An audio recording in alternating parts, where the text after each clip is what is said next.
How to remove mounting putty and stands from jewelry photos. Let's say you have a ring like this, for example. It's a beautiful ring, well photographed, but it needs to be retouched and it's putty underneath. Let's switch to our best one, precision retouching mode. Retouch gemstone is on. Let's select high 4 megapixel quality. You can go up to 16 megapixel.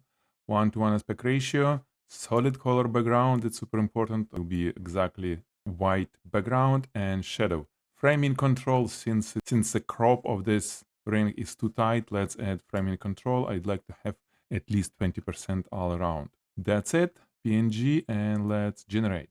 We have our result, ring without any putty, beautifully retouched, and it has 20% on top and the bottom all around the frame. The one thing that you may want to remove as well are the text inside the ring band. So simply edit instructions, remove all text inside the ring band, and just regenerate. Here is the result. Ring is beautifully retouched without any text inside. The resolution is quite large. It's 4 megapixel, and yes, it looks great.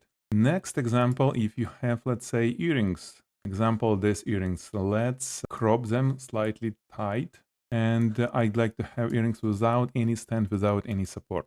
Just pure, beautiful earrings. So I'm going to remove this. Instructions. The rest is the same. Retouch gemstone can be off, but in this case it doesn't matter because there is no gemstones. And just let's go. Here is the result. Perfectly retouched earrings without any support, with all the details, and exactly as we want, 20% all around on top and the bottom of the frame. The resolution is 4 megapixel. This is how you can retouch jewelry, removing all the putty or support without sacrificing any quality of your jewelry pieces. Try NeuroViz, register, get 80 credits for free, and see yourself.